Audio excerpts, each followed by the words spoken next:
aceite sobre mis heridas. Es el agua en el desierto y el calor en el invierno. Tu palabra es la voz que me habla en la mañana. Es mi consejo cada día y en las pruebas quien me guía. Podría estar perdido como un náufrago en el mar y aún perderlo todo hasta el aliento. Podría estar hambriento como un niño sin hogar, pero yo sé que tu palabra siempre a mí. Podría estar perdido como un náufrago en el mar y aún perderlo todo hasta el aliento. Podría estar hambriento como un niño sin hogar, pero yo sé que tu palabra siempre a mí me sostendrá.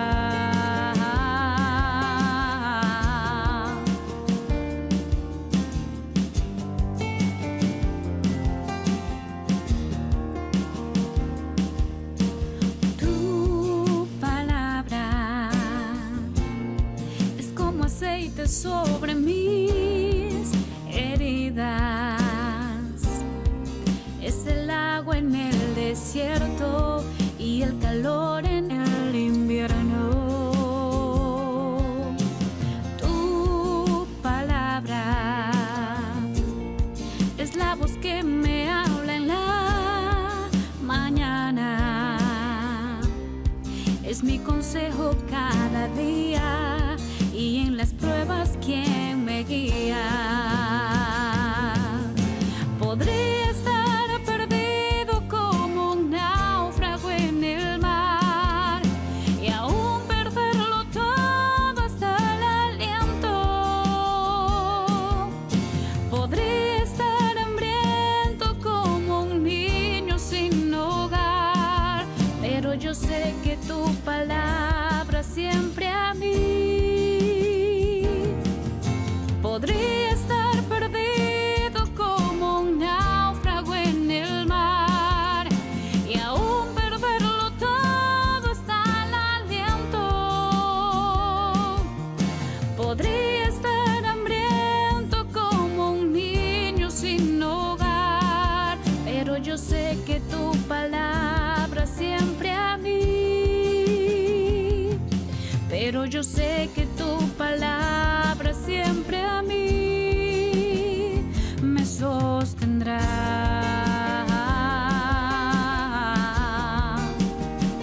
Me sostendrá. Me sostendrá.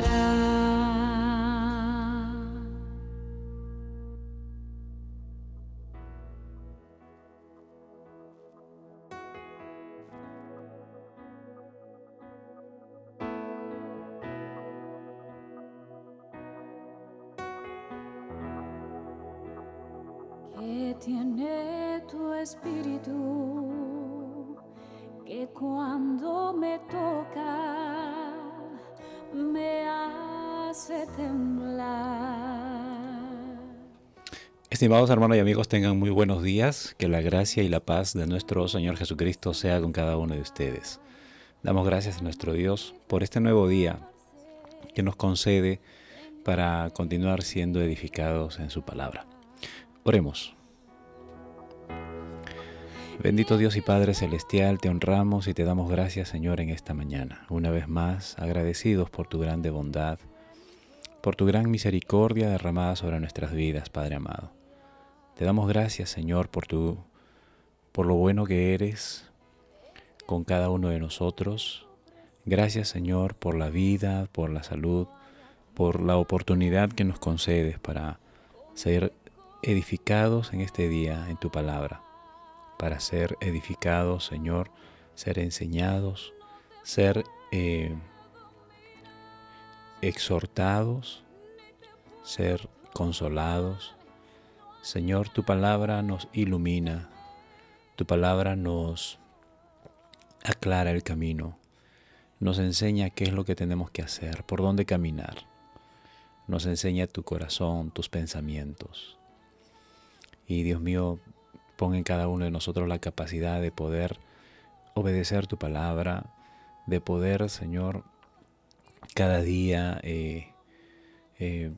considerar cada palabra tuya, Señor, en nuestra vida y ponerla por práctica. Señor, pon en nosotros el querer como el hacer. Queremos hacer tu santa voluntad, Señor. Sea tu nombre glorificado en esta mañana. Sea tu nombre exaltado. Sea tu nombre engrandecido. Amén. Canto y tiemblo.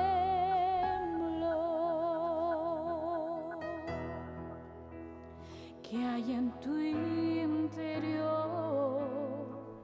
¿Qué sientes? Bien, hermanos, el día de ayer estuvimos meditando en el Evangelio de Mateo, en el capítulo 13, y estuvimos viendo respecto a la parábola del trigo y la cizaña. A partir del versículo 24 fue lo que leímos ayer, y Jesús continúa dando una serie de enseñanzas por medio de parábolas.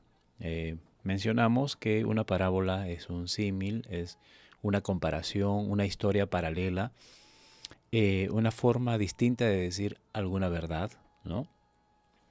Y el propósito de estas parábolas, Jesús lo hace saber a sus discípulos, que es para que la gente simplemente mantenga el conocimiento del reino de los cielos como algo misterioso.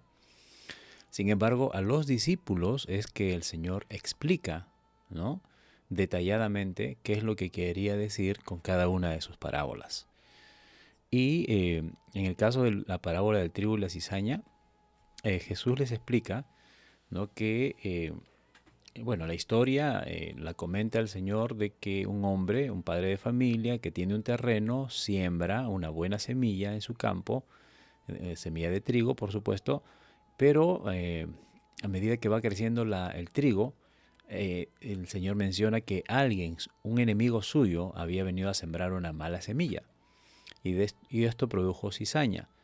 Y que entendimos también que la cizaña, la raíz de la cizaña se enrieda con la raíz del trigo, de tal modo de que si se arrancara la cizaña cuando está todavía creciendo o antes de cosecharla, antes del tiempo de la cosecha, si se quiere arrancar la cizaña, entonces probablemente se arranque también el trigo. Entonces el Señor hace la recomendación de que la cizaña se quede allí, que crezca juntamente con el trigo, y luego ya en la cosecha se iba a separar el trigo de la cizaña iba a ser echada al fuego. Luego también refirió otra parábola, la parábola de la semilla de mostaza, ¿no? Y hace referencia de que una semilla de mostaza, siendo tan pequeña, luego cuando empieza a germinar, se hace un árbol grande, un árbol tan frondoso que en la copa de ese árbol las aves vienen a anidar. Y entendimos que esta semilla de mostaza pues es el Evangelio que Cristo empezó a predicar en un pueblo tan pequeño como Capernaum, a personas que de repente podríamos decir de contexto insignificante, porque eran pobres ante la sociedad, ante la alta sociedad, ¿verdad? Pero que este evangelio fue creciendo, fue aumentando poco a poco. El Señor Jesucristo llevó el evangelio a varios pueblos, pero no salió de Israel. Los discípulos fueron dispersados, salieron de Israel y llevaron el evangelio. El apóstol Pablo diseminó también el evangelio por casi todo el mundo conocido de ese tiempo. Y hoy en día el evangelio del Señor ha crecido casi por todo el mundo. Digo casi porque todavía hay algunos pueblos, algunas ciudades, naciones que todavía no llega el Evangelio, pero estamos viendo cómo está avanzando a pasos agigantados la evangelización del mundo, ¿no? Entonces, esto es lo que el Señor Jesucristo refirió al respecto al Evangelio, y las aves pues representan a las naciones, a nosotros que nos hemos refugiado en este Evangelio, que hemos venido a buscar un refugio en este Evangelio. Luego habló la parábola de la levadura. En comparación o a diferencia de lo que la misma historia bíblica nos narra acerca de la levadura, vimos que en el tiempo de Moisés, por ejemplo, la levadura pues era símbolo de contaminante, símbolo de corrupción. En este caso, el Señor compara el reino de los cielos como la levadura que una mujer pone en una medida de harina, y esta levadura afectó toda la harina. Entonces, del mismo modo, nosotros debemos ser como la levadura, que afecte al mundo. No que el mundo nos afecte a nosotros, sino nosotros debemos afectar al mundo. Siendo pocos, debemos afectar a muchos. Somos llamados a, así como el Señor nos dijo que somos la sal, que somos la luz, en este caso también nos está diciendo que debemos ser como la levadura, que el reino de los cielos, quienes forman el reino de los cielos, los hijos de Dios, tienen que afectar al mundo. Luego aquí en el versículo 34 y 35 explica el por qué el Señor usa parábolas. Dice, todo esto hablo por parábolas a la gente, y sin parábolas no hablaba, para que se cumpliese lo dicho por el profeta cuando dijo, abriré en parábolas mi boca y declararé cosas escondidas desde la fundación del mundo. Entonces aquí Jesús está cumpliendo una profecía también. El enseñar a la gente por parábolas es en cumplimiento al plan de Dios. Y en los versículos del 36 al 43, el Señor explica la parábola de la cizaña. No lo hizo con las parábolas anteriores, como la parábola de la levadura o la parábola de la semilla de mostaza, y sí lo hace específicamente con la parábola del trigo y la cizaña. Entonces compara al campo como... la buena semilla es la palabra de Dios, el campo es el mundo, lo dice el Señor, la buena semilla son los hijos del reino, ¿no? Y la cizaña son los hijos del mal. Bueno, en este caso la buena semilla se refiere ya a lo que produjo la buena semilla, ¿no? Ahora, la buena semilla es la palabra de Dios, entonces va a producir hijos de Dios, ¿no? La espiga, el tallo, la planta son los hijos de Dios que han recibido la buena o producto de la buena semilla. Y la mala semilla que pone el enemigo produce la cizaña, que representa a los hijos del mal, ¿no? Entonces, el enemigo que siembra la cizaña, la mala semilla, es el diablo. Y la siega es el fin de los siglos. ¿Y quiénes son los segadores? Son los ángeles. Miren los detalles que el Señor Jesucristo mismo brinda para poder entender esta parábola del trigo y la cizaña. En los versículos 40 dice, de manera que como se arranca la cizaña y se quema en el fuego, así será en el fin del siglo. Enviará Dios a sus ángeles, el Hijo del Hombre enviará a sus ángeles y recogerán su reino de su reino a todos los que son de tropiezo y a los que hacen iniquidad. Hemos entendido que en toda congregación, lamentablemente, en toda congregación, hay trigo y hay cizaña. Esperemos que nosotros no seamos cizaña, ¿verdad? El Espíritu Santo da testimonio de cada uno de nosotros si somos hijos de Dios. Pero si el Espíritu Santo no está dando testimonio de que eres hijo de Dios, entonces, o no te has convertido todavía, o no te has arrepentido todavía, y espero que te arrepientas pronto, o de lo contrario, simplemente eres cizaña, ¿no? Cizaña que crece inevitablemente juntamente con los hijos de Dios, que están allí congregando, están en las iglesias, hasta liderando y hasta pastoreando, y es lo lamentable, ¿no? Entonces, al final de los tiempos, en el día del juicio, el Señor va a separar. El trigo entra al gozo de su Señor. La cizaña va a ser echada al fuego, ¿no? Y es ahí donde la cizaña va a reclamar, Señor, pero nosotros hicimos milagros en tu nombre. Y el Señor le va a decir, no, yo no los conozco. Nunca han tenido una relación genuina conmigo, ¿no? Entonces, lamentablemente, esa será la peor noticia, ya lo hemos dicho, que una persona va a recibir en su vida si es que no se arrepiente.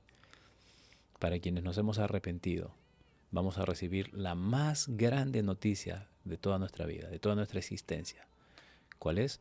Cuando el Señor Jesucristo nos diga, bien, buen siervo fiel, en lo poco has sido fiel, en lo mucho te pondré, entra en el gozo de tu Señor. Amén. Es lo que habíamos meditado el día de ayer. Sacrificio de gratitud en mi lugar secreto. Este es tu templo. Yo cantaré alabanzas a tu honor.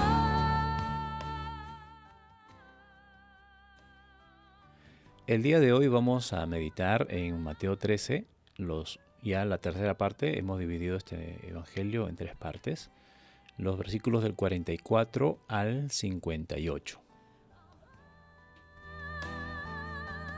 Sacrificios de gratitud, sacrificio de gratitud. En tiempo de angustia, donde todo está en tinieblas. Bien, leemos entonces Mateo capítulo 13, versículos del 44 en adelante. Dice la escritura de la siguiente manera: el tesoro escondido. Además, el reino de los cielos es semejante a un tesoro escondido en un campo, el cual un hombre halla y lo esconde de nuevo, y gozoso por ello va y vende todo lo que tiene y compra aquel campo. La perla de gran precio. También el reino de los cielos es semejante a un mercader que busca buenas perlas, y que habiendo hallado una perla preciosa, fue y vendió todo lo que tenía y la compró. La red. Asimismo, el reino de los cielos es semejante a una red que, echada en el mar, recoge toda clase de peces, y una vez llena la sacan a la orilla, y sentados recogen lo bueno en cestas y lo malo echan fuera. Así será el fin del siglo. Saldrán los ángeles y apartarán a los buenos de entre los justos, y los echarán en el horno de fuego. Allí será el lloro y el crujir de dientes. Tesoros nuevos y viejos. Jesús les dijo: ¿habéis entendido estas cosas, todas estas cosas? Ellos respondieron: sí, Señor. Él les dijo: por eso todo escriba docto en el reino de los cielos es semejante a un padre de familia, que saca de su tesoro cosas nuevas y cosas viejas. Jesús en Nazaret. Aconteció que cuando terminó Jesús estas parábolas, se fue de allí, y venido a su tierra, les enseñaba en las sinagogas de ellos, de tal manera que se maravillaban y decían: ¿de dónde tiene esta sabiduría y estos milagros? ¿No es este el hijo del carpintero? ¿No se llama su madre María y sus hermanos Jacobo, José, Simón y Judas? ¿No están todas sus hermanas con nosotros? ¿De dónde pues tiene todas estas cosas? Y se escandalizaban de él. Pero Jesús les dijo: no hay profeta sin honra, sino en su propia tierra y en su casa. Y no hizo allí muchos milagros a causa de la incredulidad de ellos. Me siento segura cuando conmigo estás y a mi lado vas. Bien.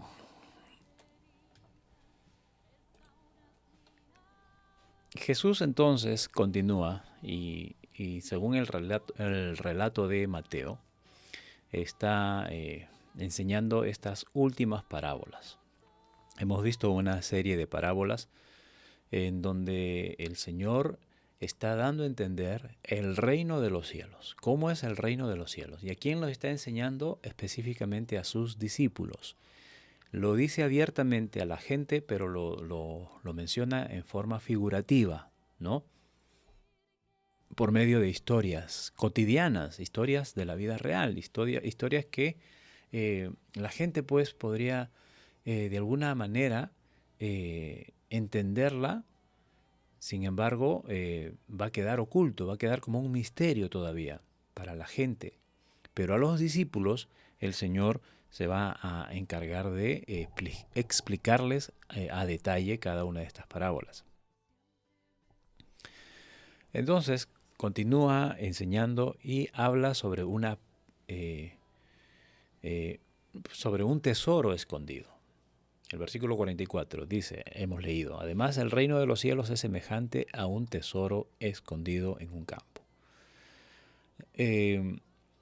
Aquí, tanto en esta parábola del tesoro escondido como de la perla de gran precio, bueno, los comentaristas tienen distintos puntos de vista, ¿no? Pero vamos a lo que, bueno, lo podemos entender según el texto de la palabra del Señor y según lo que respalda la misma escritura. Por ejemplo, el reino de los cielos. Está hablando no está hablando de un lugar específico, ¿no? Cuando Jesús aquí habla del reino de los cielos, no está hablando de un reino terrenal, no está hablando de un gobierno terrenal, ¿no? O un estado, ¿no? Una nación terrenal que tiene territorio, que tiene límites, ¿no? Que tiene sus, digamos así, sus autoridades, ¿no?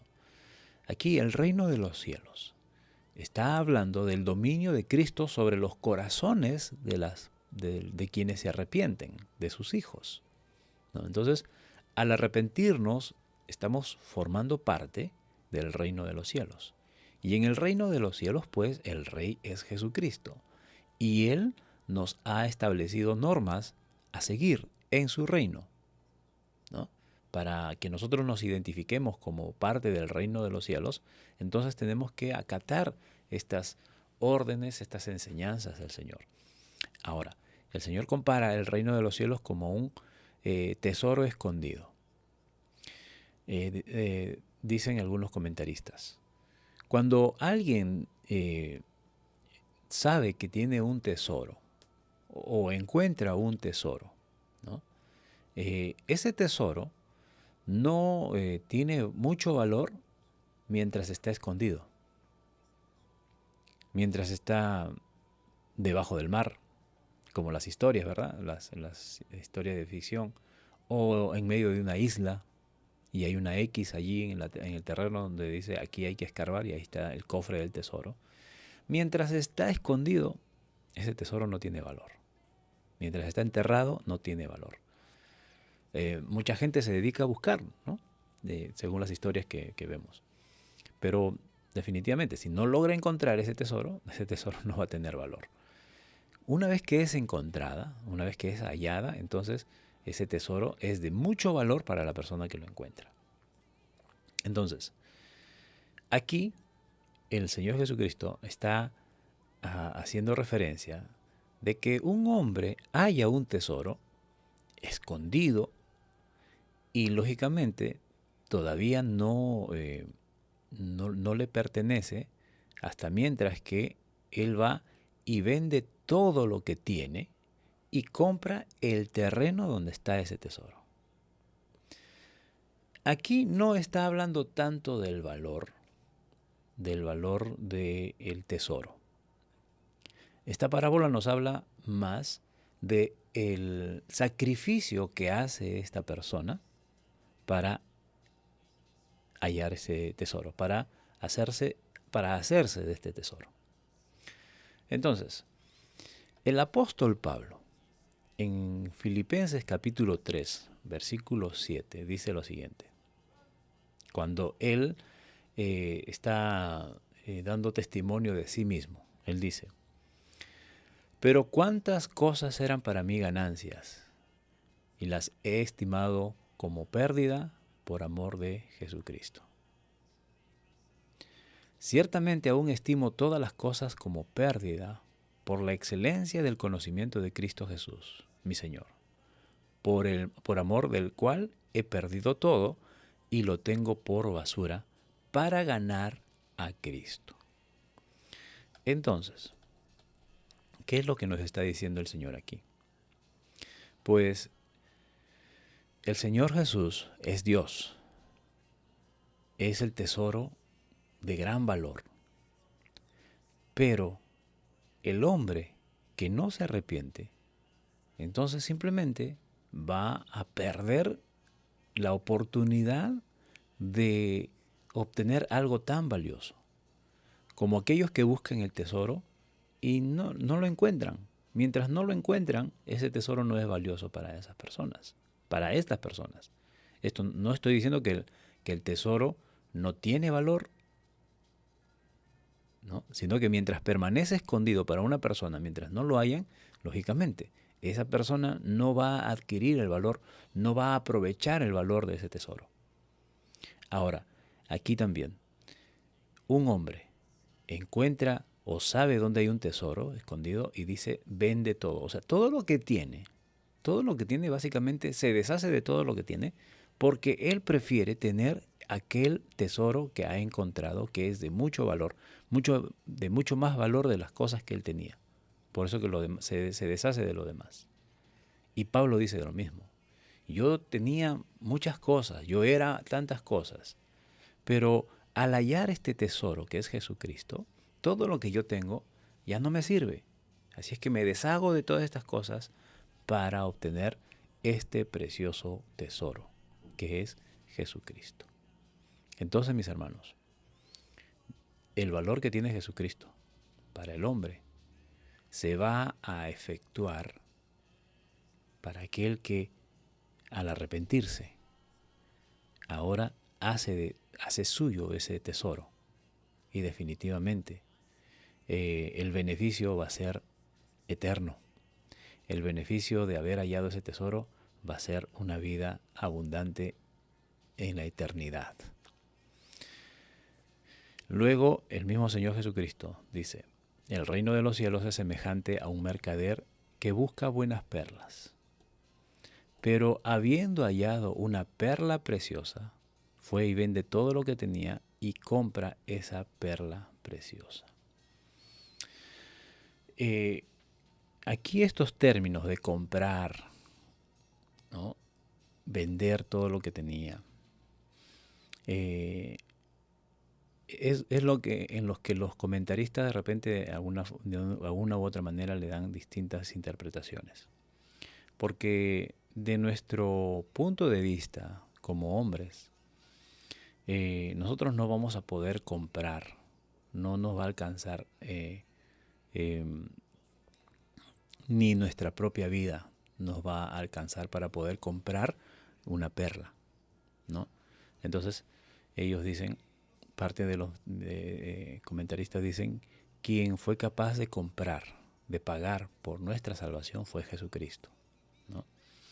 Pero aún así, nuevamente aquí vemos un esfuerzo, un sacrificio, un dejarlo todo atrás, ¿no?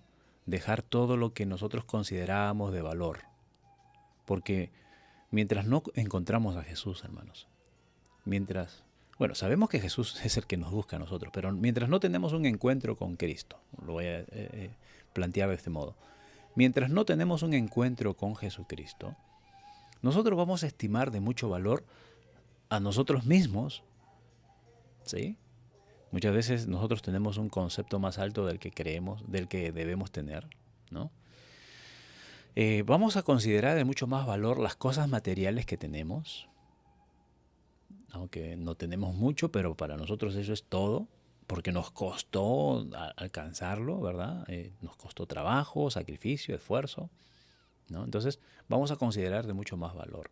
Mientras no tenemos un encuentro con Jesucristo, vamos a considerar de mucho valor a nuestra propia familia. Ahora, Jesucristo no viene a desestimar el valor que debemos darle a nuestra familia, ¿no? Y eso ya lo hemos dicho. Mientras no tenemos un encuentro con Jesucristo, vamos a darle mucho más valor a las cosas terrenales, ¿no? Pero una vez que hallamos a Jesucristo, que tenemos un encuentro con Él, entonces vamos a darnos cuenta que todo lo que teníamos no tiene más valor que Jesucristo. Similar a este hombre que tiene buenas perlas. Él como mercader debe tener en su arsenal muchas cosas de mucho valor. Pero de pronto encuentra una perla de gran valor. ¿Mm? Una perla de gran precio. De tal modo que él dice, bueno, todo lo que yo tengo no me sirve, yo quiero obtener esta perla de gran precio. Estima de mucho valor lo que acaba de encontrar. Entonces, es lo mismo que sucede o debe suceder con nosotros. Cuando nos encontramos con Jesucristo, ya las cosas que tenemos pasan en un segundo plano, ya hasta un tercer plano. En cuestión de la familia, sí, el Señor Jesucristo no nos está diciendo que debemos dejar de amar a nuestra familia. Debemos amar a nuestra familia, debemos honrar a nuestra familia, honrar a nuestros padres, ¿verdad? Sin embargo, no podemos amar a nuestra familia más que a Cristo. Cristo es la perla de gran precio. A Él debemos amar más que a nuestra familia. No debemos dejar de amar a nuestra familia. Sin embargo, a Jesucristo debemos amar mucho más que a nuestra familia. Y definitivamente, a Jesucristo debemos amarlo mucho más que a nuestro trabajo, mucho más que a las cosas materiales que tenemos. Es más, todo lo que es terrenal no es de valor frente a esta perla preciosa que es Jesucristo. Luego habla de la red, otra parábola. Le dice, asimismo el reino de los cielos es semejante a una red, versículo 47, que echada en el mar recoge toda clase de peces. Esto es algo similar al trigo y la cizaña, ¿no? Una vez llena, la sacan de la orilla y sentados recogen lo bueno en cestas y lo malo echan fuera, ¿no? ¿Cuántos hemos tenido la oportunidad de ver a los pescadores después de levantar la red? Y bueno, empiezan a ver qué han pescado, ¿no? Entonces, todos los peces los ponen aparte y por ahí no falta una bota vieja, una llanta vieja, por ahí no falta tanta basura que hay en el mar también, ¿verdad? Entonces, todo lo malo lo sacan. Incluso peces que no son de provecho para el consumo humano, ellos también lo vuelven al mar, ¿no? Entonces, escogen lo bueno y desechan lo malo. Y Jesús dice, así será en el fin de los siglos, otra vez, ¿no? Haciendo referencia de cómo será el juicio final. Saldrán los ángeles. En Apocalipsis nosotros hemos leído, y vamos a volver a leer, de que son los ángeles los que se encargan de separar, ¿verdad? De escoger quiénes son los salvos y quiénes son los que no se libraron de la condenación, los que no quisieron librarse de la condenación. Apartarán a los malos de entre los justos, y a los malos echarán en el horno de fuego, y allí será el lloro y el crujir de dientes. En repetidas veces el Señor Jesucristo hace referencia de un horno de fuego, de un lugar de tormento, de un lugar donde el lloro y el crujir de dientes será continuo, ¿no? O sea, probablemente allí ya sientan el mayor remordimiento de sus vidas, ¿no es cierto? El gran pesar de sus vidas de por qué no me arrepentí, por qué no hice caso, por qué no obedecí, por qué, ¿no? Y van a empezar a lamentarse allí eternamente, ¿no? Entonces, de esa condenación es lo que el Señor ha venido a librarnos. Pero muchas veces nosotros no queremos librarnos de esa condenación. Luego, versículos 51 y 52. Y Jesús les dijo, ¿habéis entendido todas estas cosas? Ellos respondieron, sí, Señor. Este sí, Señor, muchas veces nos ha sucedido, bueno, a mí personalmente me ha sucedido, y no quiero ser el único, de que a veces asentimos muchas cosas por compromiso, por salir del momento. Y a mí me parece que aquí los discípulos están haciendo lo mismo. Porque vamos a ver después cómo todo lo que Jesús les enseñó, ellos no lo pusieron en práctica. Seguían ellos, aunque iban en un crecimiento paulatino, ¿no? En un cambio paulatino en sus vidas, y ellos y lógicamente vienen a afirmar su fe recién y a manifestar un cambio genuino ya después de la resurrección de Jesucristo. Pero antes de ello, ellos todavía seguían divagando, ellos todavía seguían dudando, ellos todavía seguían en sus cosas. Estaban aprendiendo, pero todavía no estaban poniendo en práctica lo que estaban aprendiendo. Y esto suele suceder con muchos de nosotros. De repente, si el Señor Jesucristo viniera y nos preguntara, ¿han entendido todo lo que ya vienen estudiando todos estos días? Y nosotros, sí, Señor. Pero en realidad lo hemos entendido. Porque el entenderlo significa que, disculpen, tenemos que poner en práctica todo lo que hemos aprendido. ¿Cuánto de lo que estamos aprendiendo estamos poniendo en práctica? Entonces, considerándonos y viendo en lo profundo de nuestro corazón, definitivamente vamos a hallarnos pues faltos, ¿verdad? Si el Señor nos pesara en este momento, nos hallará completos o faltos de peso. Entonces aquí los discípulos le dicen, sí, Señor, hemos entendido. Y el Señor conoce los corazones. Y les dice, por eso todo escriba docto en el reino de los cielos. Miren, el Señor Jesucristo venía exhortando a los escribas, venía refutándolos, venía llamándoles la atención, venía poniéndolos de mal ejemplo, ¿no? Le decía a la gente que enseñaba, miren a los escribas y a los fariseos, ellos no cumplen, no sigan ustedes su ejemplo de ellos. Hagan lo que ellos dicen, pero no hagan lo que ellos hacen, ¿no? Entonces, el Señor ha estado aquí no atacando, sino pues diciéndoles la verdad y exponiéndolos frente a la multitud. Sin embargo, aquí ahora habla de un escriba docto.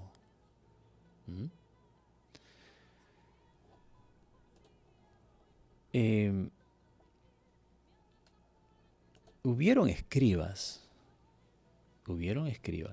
maestros de la ley, a quienes Jesús pues expuso, ¿no?, en sus enseñanzas, y algunos de ellos se arrepintieron. O sea, algunos de ellos fueron doctos, una persona docta es una persona culta, una persona que alcanza el conocimiento de una doctrina, ¿no?, de alguna ciencia. En este caso, Jesús está hablando de escribas que adquieren el verdadero conocimiento, la verdadera sabiduría.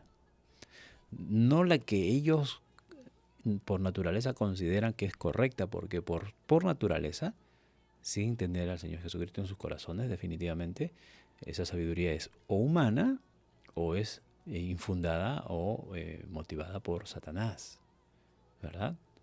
Todo lo que no proviene de Cristo proviene del maligno.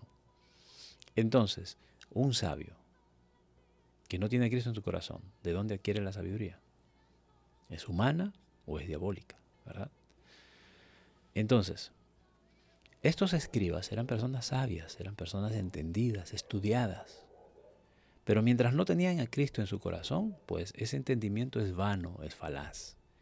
Pero hubieron escribas que se arrepintieron. Uno de ellos es Nicodemo, vamos a leer ya de él. Otro de ellos es José de Arimatea, el que pidió el cuerpo de Jesús y lo puso en su sepulcro. Era de él, de José de Arimatea, ¿no?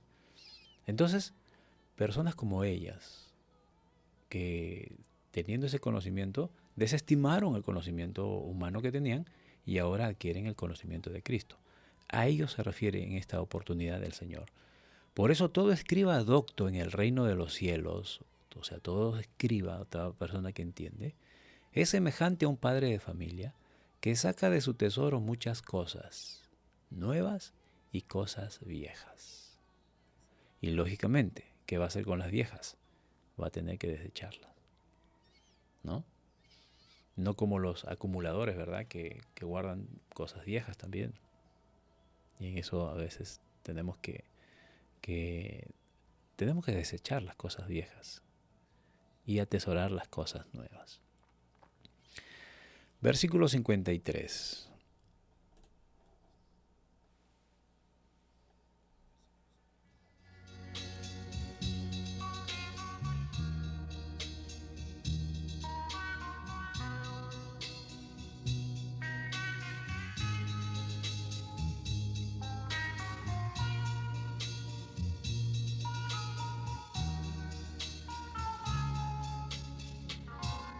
Más allá del horizonte existe un lugar que Jesús me... Creo que había una pajilla en mi ojo. Tenía que sacarla primero. Ok. Versículo 53. Aconteció que cuando terminó Jesús estas parábolas, se fue de allí. ¿No? Entonces aquí Mateo nos narra el final de estas enseñanzas, de este modelo de enseñanzas que Jesús dio a sus discípulos, ¿no? En forma de parábolas. Y se fue del lugar donde estaba y venido a su tierra, ¿no? Les enseñaba en las sinagogas de ellos de tal manera que se maravillaban. Estamos hablando de Capernaum, ¿no? Su tierra, o sea, ahí donde se estableció.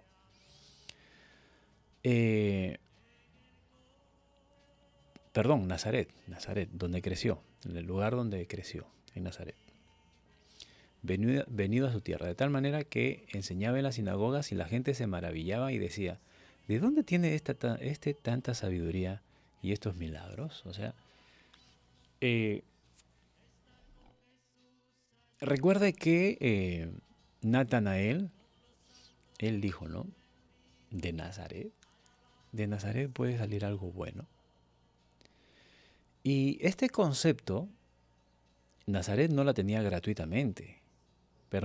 Natanael no la tenía gratuitamente. Natanael dijo eso porque la misma gente del pueblo de Nazaret tenía ese pensamiento. Aquí está diciendo. Él vino a Nazaret, a su tierra, y comenzó a enseñar en las sinagogas, y todos se quedaban asombrados y decían, ¿y de dónde tiene tanta sabiduría y estos milagros? Diciendo, si es uno de nosotros, ¿qué sabio hay entre nosotros? ¿De dónde ha salido un sabio entre nosotros? ¿Ve cómo ellos tenían el concepto de sí mismos? ¿No es este el hijo del carpintero?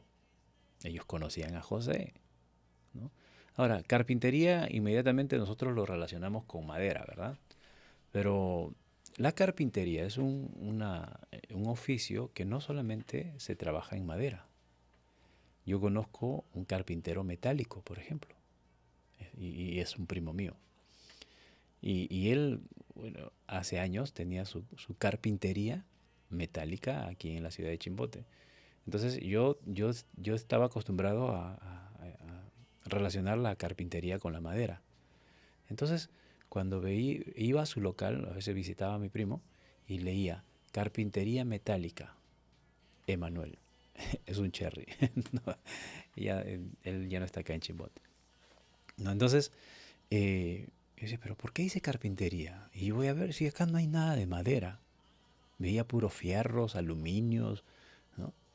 Entonces, entendí que la carpintería no solamente se trabaja con madera, también se trabaja con metal, incluso también con piedra, ¿no? Entonces, probablemente la palabra genérica debería ser artesano, ¿no? Un artesano que trabaje en madera, pero pero se le conocía así como carpintero también. Entonces, eh, probablemente José trabajaba con madera, como siempre se le ha relacionado, como también podía haber trabajado en piedra o en metal, ¿no?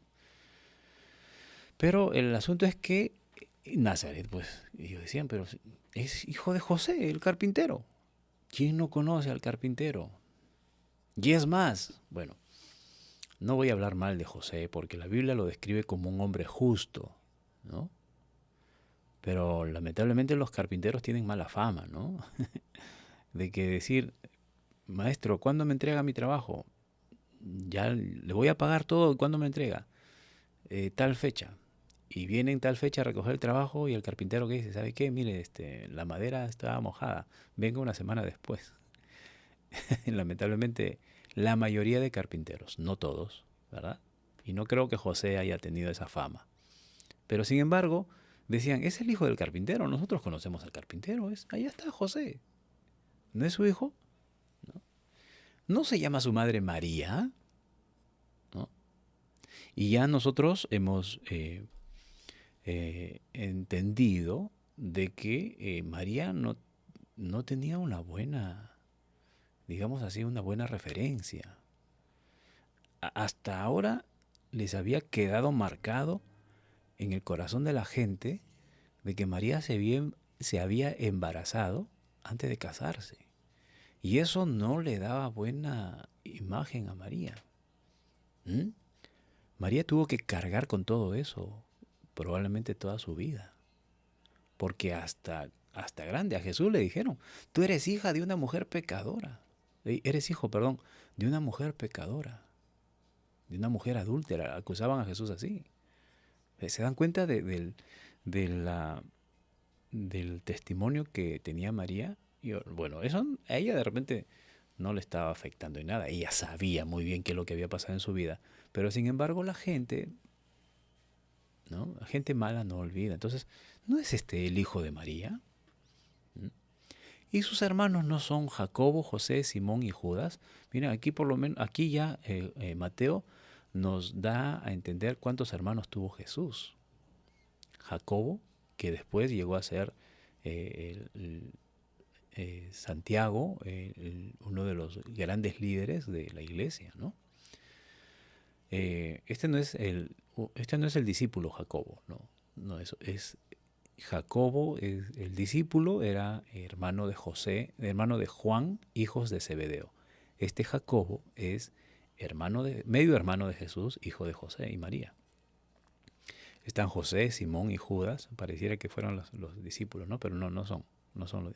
Este Judas también es el que tenemos la carta de Judas, el libro de Judas, ¿no? Santiago también escribe a la iglesia. Entonces, la gente dice, pero ¿no es hermano de ellos? Que está hablando, ¿de dónde tiene tanta sabiduría? Miren cómo ellos mismos tenían un bajo concepto de sí mismos, ¿no? Miren, hermanos, la Biblia nos enseña que nosotros no debemos tener un mayor concepto del que debemos tener. No debemos tener un concepto más alto del que debemos tener, ¿no es cierto? Pero tampoco debemos exagerar, ¿verdad? Nuestro concepto no debe ser tan bajo del que debería ser tampoco. Debería ser lo honesto, lo correcto. Bueno, ahora nosotros tenemos una identidad y eso nos hace de gran valor. Ahora nosotros somos hijos de Dios. El concepto que nosotros debemos tener de nosotros es, yo soy un hijo de Dios, ¿no? Y eso ya es de gran valor, ¿verdad? Entonces, incluso dicen, ¿no están todas sus hermanas con nosotros? O sea, ellos conocían, sus hermanas aún viven aquí. ¿Cómo es que Jesús sabe tanto y puede hacer estos milagros? ¿Cómo? ¿De dónde tiene él todas estas cosas? Ahora, miren, aquí nos está describiendo de alguna manera un poco más clara el por qué Jesús en una oportunidad anterior, y ya lo hemos leído, cuando van a buscarle María, su madre, y sus hermanos, cuando van a buscar y sus discípulos le dicen, Señor, tu madre y tus hermanos están allá afuera, te buscan, te llaman. Y Jesús les dice, ¿mi madre y mis hermanos? ¿Quién? Mi madre y mis hermanos son ustedes, que están haciendo la voluntad de mi Padre. Y miren, aquí la gente de Nazaret está nombrando a los hermanos de Jesús y a las hermanas de Jesús, incluso a María, como parte de ellos. Y ellos no están creyendo en Jesús. Ellos están refutando a Jesús. Ellos están diciendo, ¿de dónde? ¿Quién es este? ¿De dónde se cree tanta, ¿no? Tan gran persona? Si es uno de nosotros. Si es hijo de José, es hijo de María. Sus hermanos son de los nuestros. ¿Mm? Y se escandalizaban de él.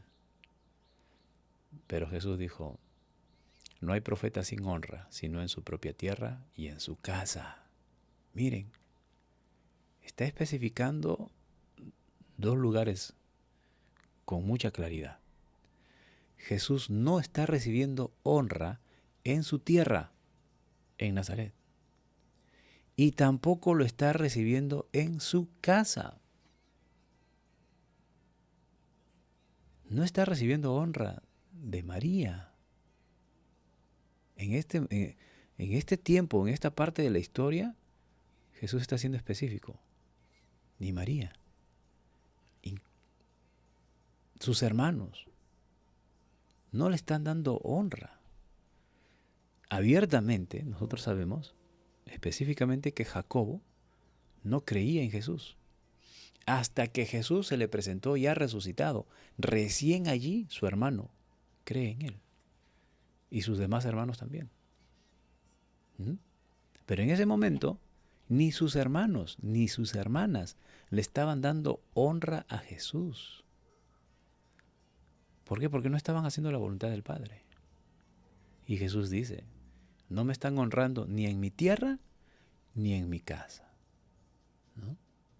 De ahí es donde él menciona este famoso dicho, ¿no? El profeta no recibe honra ni en su casa, ni en su propia tierra, ni en su propia casa. ¿No? Y allí no hizo muchos milagros Jesús, a causa de la incredulidad de ellos. Mire la condición en la que estaba su tierra y su casa, sus hermanos. Ahora, María no creía en él. Ella sabía quién era Jesús. Ella lo sabía porque la Biblia dice que ella guardaba todo en su corazón y meditaba en ello. Pero probablemente hubo un momento, un tiempo, en que ella se descuidó. La tan venerada María. Ella se descuidó. Y Jesús la incluyó allí y dijo, a causa de la incredulidad de ellos, y está incluida ahí ella. Por eso que, repito, viene la madre de Jesús, vienen sus hermanos a buscar a Jesús y le dicen, Señor, tu madre y tus hermanos. Y dicen, no, ellos no son mi madre ni mis hermanos. Mi madre y mis hermanos son ustedes que están haciendo la voluntad de mi Padre. ¿Está negando Jesús? ¿Está deshonrando a su madre? No, está diciendo la verdad. Ahora, lógicamente, Jesús amaba a su madre. Pero le dice, mamá, yo te amo, pero no estás haciendo la voluntad del Padre. ¿Cuántos de nosotros tenemos familia? Si yo tuviera un padre que no hubiese sido cristiano, ¿cuántos hijos tienen a sus padres que no son cristianos? Amen a sus padres. Amen a sus padres. Oren por ellos. Pero la realidad es que ellos no están haciendo la voluntad del Padre. Entonces, eso es lo que está diciendo el Señor. Yo los amo, yo amo a mi madre, yo amo a mis hermanos, pero no están haciendo la voluntad del Padre, no me están honrando. Nos está declarando la condición de ellos. Y su propia tierra, ¿no? Peor aún. Juan 1 dice, a los suyos vino y los suyos no lo recibieron. Mas a los que lo recibieron, hablando de nosotros, otra vez la Biblia hablando de nosotros, mas a todo el que le recibió, le dio la potestad de ser hechos hijos de Dios. Entonces, hermanos, en el reino de los cielos no hay ¿cómo se llama esto? Parentesco.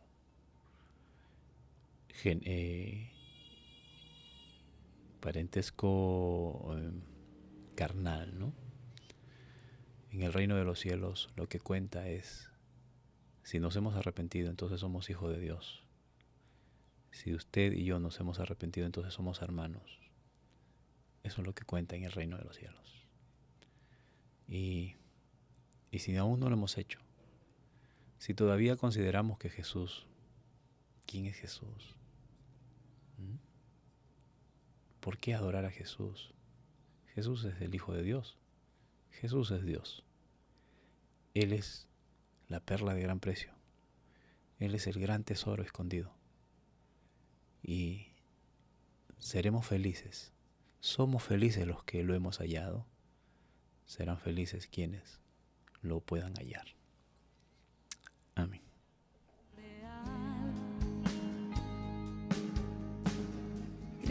Oremos, bendito Dios y Padre Celestial.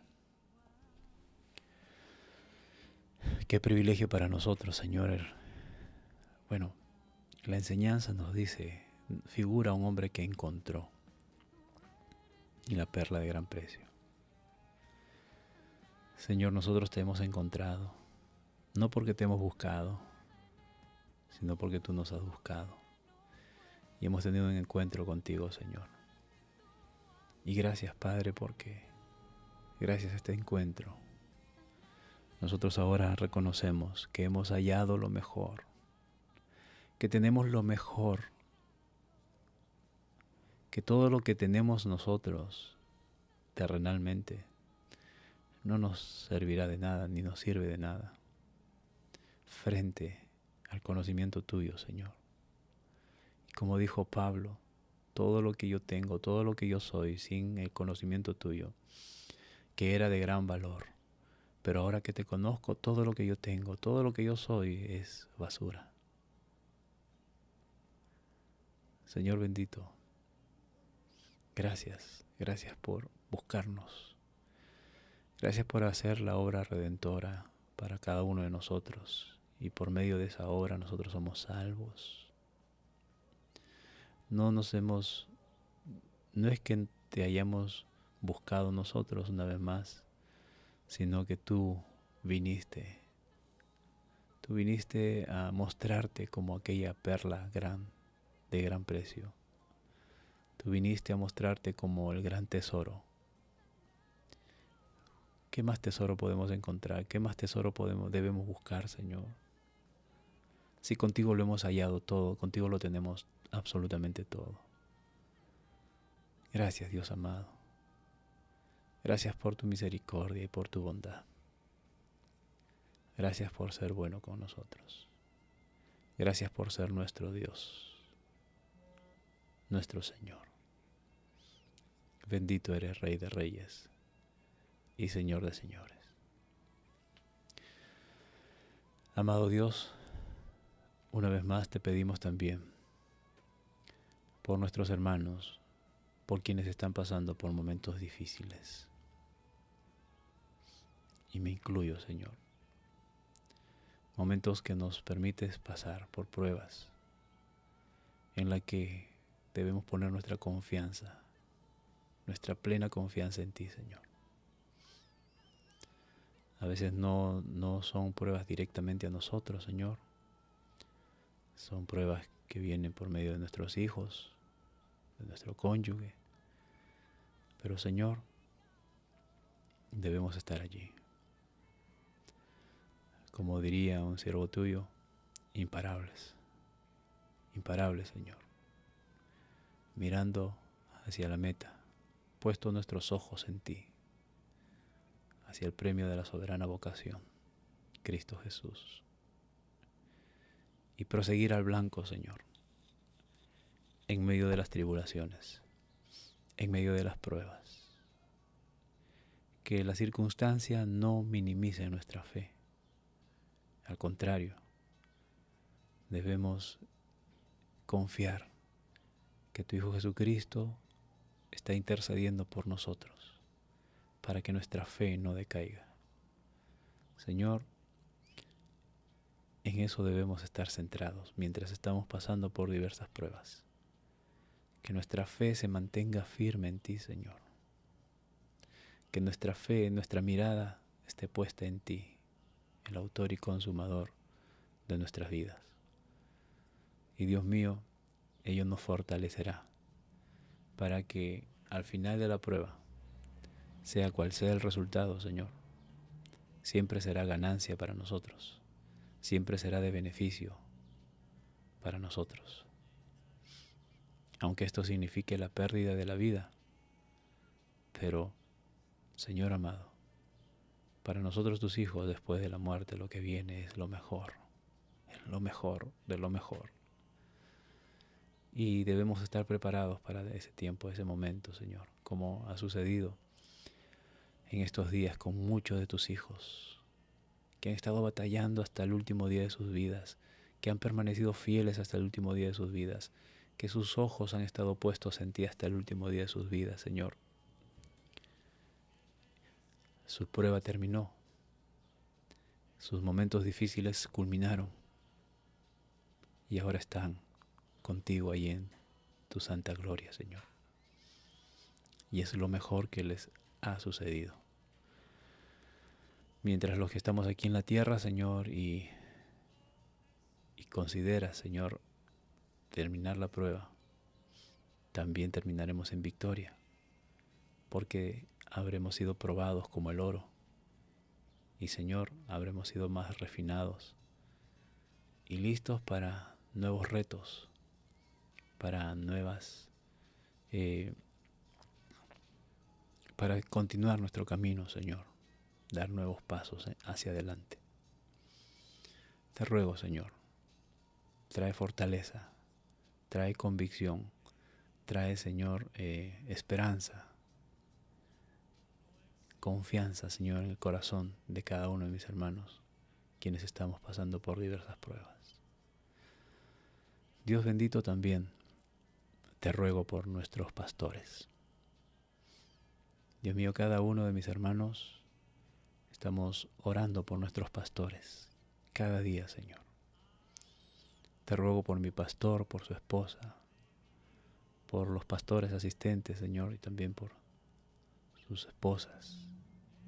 Dios amado, y así cada uno de mis hermanos también en las diversas congregaciones donde pertenecen, tienen su pastor.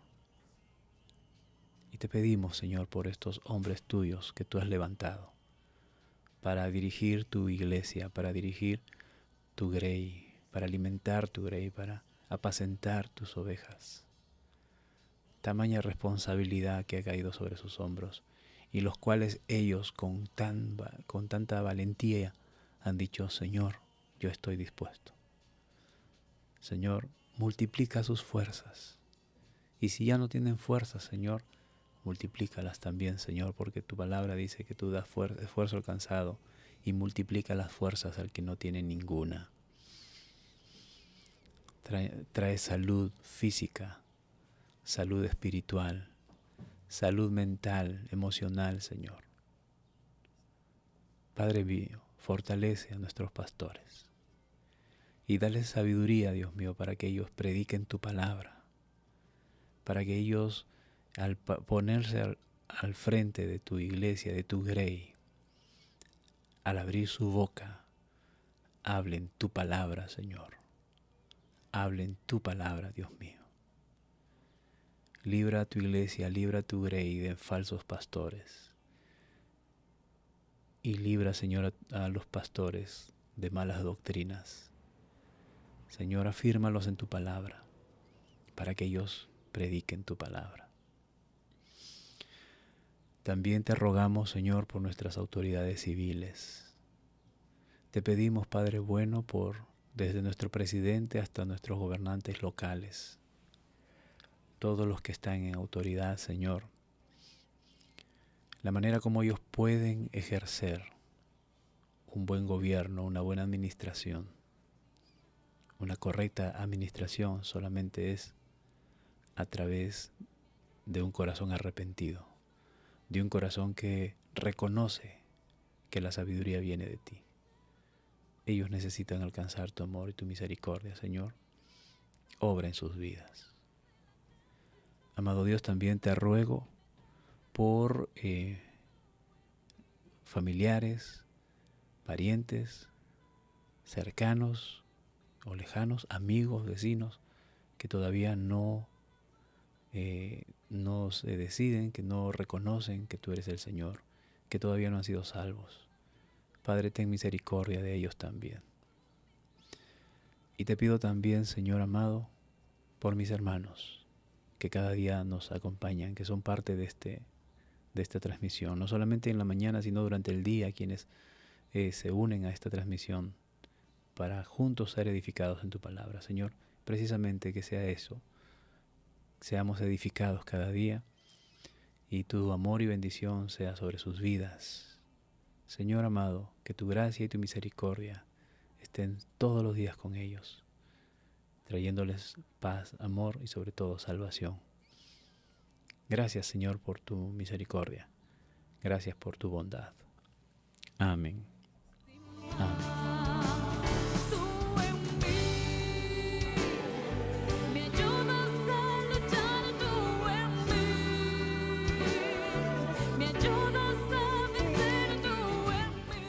Agradecido a Dios, estimados hermanos, una vez más, como cada día, por su preciosa y valiosa compañía. Quiero hacer mención a cada uno de mis hermanos que están en este momento acompañándonos. Nuestra hermana Azucena Loli, Dios te bendiga, prima, gracias por acompañarnos. También a Dilmer Aguilar, Mercedes Moscol, Dios bendiga. Rosa Cayetano, mi madre, Dios te bendiga, madrecita. Carmen Pajuelo Carvajal, Dios bendiga. Rosasmil Saldarriaga, Dios bendiga. Rebeca Romero, Dios bendiga. Mercedes Mogollón, Dios bendiga, hermana. Patricia Santillán Cisneros, Dios bendiga. Javier Tomás Vázquez, Dios bendiga, estimado hermano y amigo. ¿Quién más tenemos por aquí? Sandra Vanessa, Dios te bendiga, Sandra, gracias por acompañarnos.